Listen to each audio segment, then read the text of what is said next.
Good morning সকল আমার YouTube বন্ধুরা, তোমরা সবাই কেমন আছো? আশা করি সবাই সুস্থ আছো, ভালো আছো।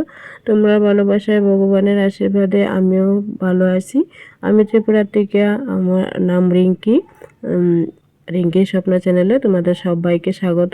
আশা করি তোমরা ভিডিওটা লাইক দিয়া ভিডিওটা দেখা শুরু করবা। সকাল সকাল দেখো এদিকে লইয়া বইছি একটা আনারস, একটা না দুইটা আনারস লইয়া বইছি। সকালবেলা খালি পেটে আনারস খাইলে নাকি কৃমি নষ্ট।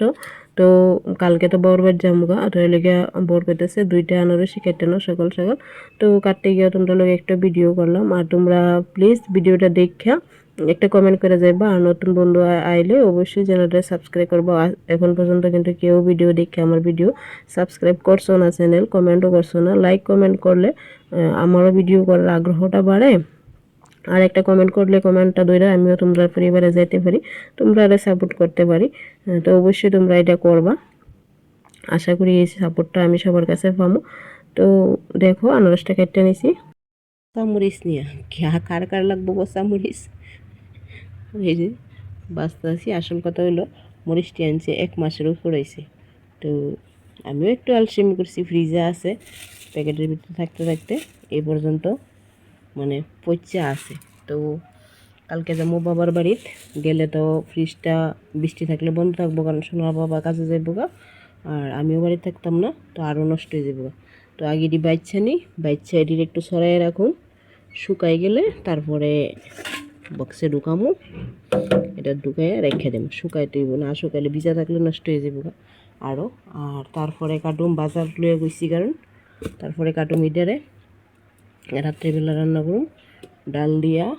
তারপরে কাটুম এখানে শশা, ওই যে শশা নিয়ে এসেছিলো, শশা দিয়ে রাত্রে মাছ দিয়ে হইব।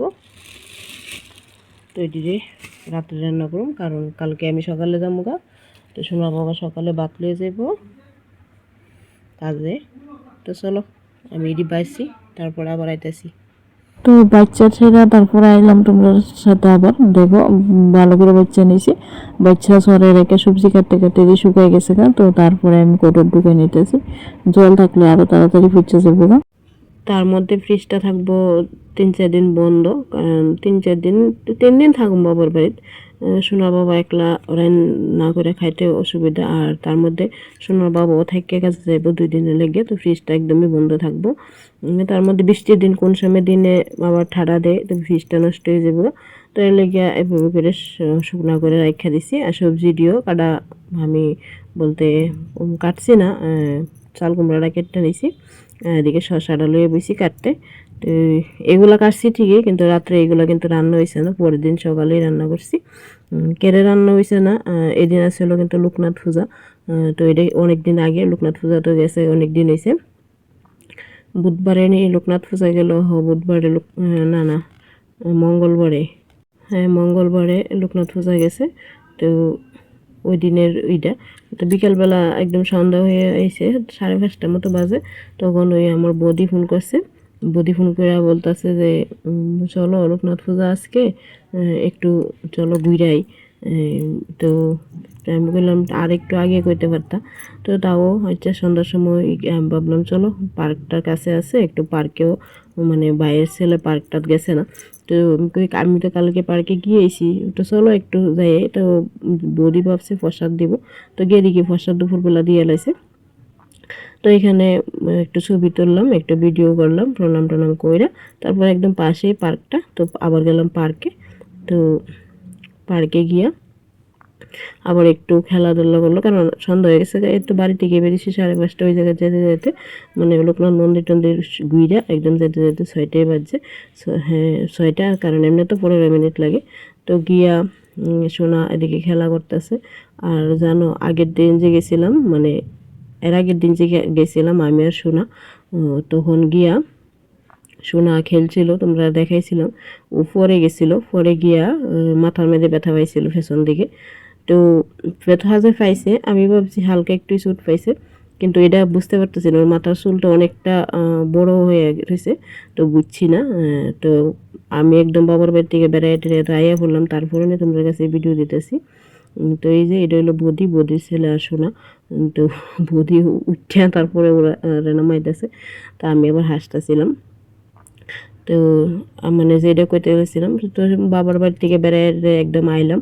আইয়া রাত্রেবেলা কালকে রবিবার গেছে, তো রবিবারে রাত্রিবেলা সোনার বাবা সোনার নিয়ে চুল কাটতে গেছে। তো গিয়ে চুল কাটটা দেখি মাথার মধ্যে মানে একটা স্যুট পাইছে, মানে একটা মানে তারা একটু কাটতেই গেছে এরকম। তো আমার জিজ্ঞেস যে ও কেমনে ব্যথা পাইছে, আমি তো মনেই করতে পারতেছি না। তারপরে মানে সারাদিন ভাবনার পরে মনে পড়ছে যে ও তো ওই জায়গায় ছুট পাইছিল, এতদিন হয়ে গেছে বুঝতে পারছি না, চুল ছোট্ট আর বড় এর লেগে। তো ওই যে পার্কের মধ্যে আওয়ার সময় দেখি তারা নাচতেছে, মানে গান লাগানো আছে ওই জায়গার মধ্যে। গানটা আমি ভুলে গেছি কী গান জানি আসছিল। তো এই গানটার দিকে তারা নাচতেছে। তো আমি বললাম একটু ভিডিও করি, তো তারা একটু ভিডিও করছি, করে সেটা আমরা এদিকে বাড়িতে আয়া করছি। বাড়িতে আয়া কারণ বাড়ির যেহেতু আবার রান্না আছে, তো ভাবছি তো সকালবেলা রান্নাটা হয়ে যাব, কিন্তু বাড়িতে গিয়ে দেখি মাংস মাছ ওইটা নিয়ে আইছে। তো ওইটা তো রান্না করতে হইব। আর এদিকে সোনার বাবা ফোন করছে, জিগাইলো কই এতক্ষণ বাড়িতে আইসো না। তো আমি কইতেছি একটু পার্কে গেছি। তো আমরা কইতেছে ডেইলি পার্কে কি কালকেও গেছো আজকেও গেছো, মানে 2 দিন ধরে হাই পার্কে যাইতেছো। তো লাস্টে তোমরা একটু গানটা শোনাইছি যে কি গান বাজতা ছিল।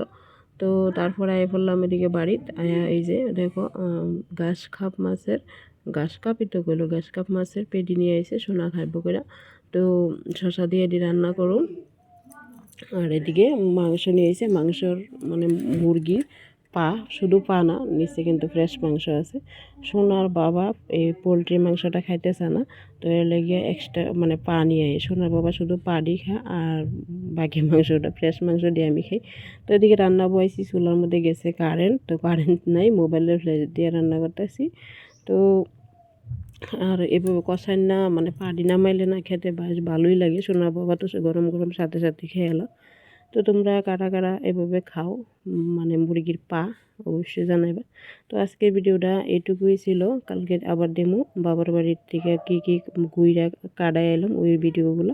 আশা করি তোমরা ভালো লাগবো দেখবা। আর তোমরা যারা এতক্ষণ ছিল তাদেরকে অসংখ্য ধন্যবাদ। আজকের মতো এখানেই, টাটা।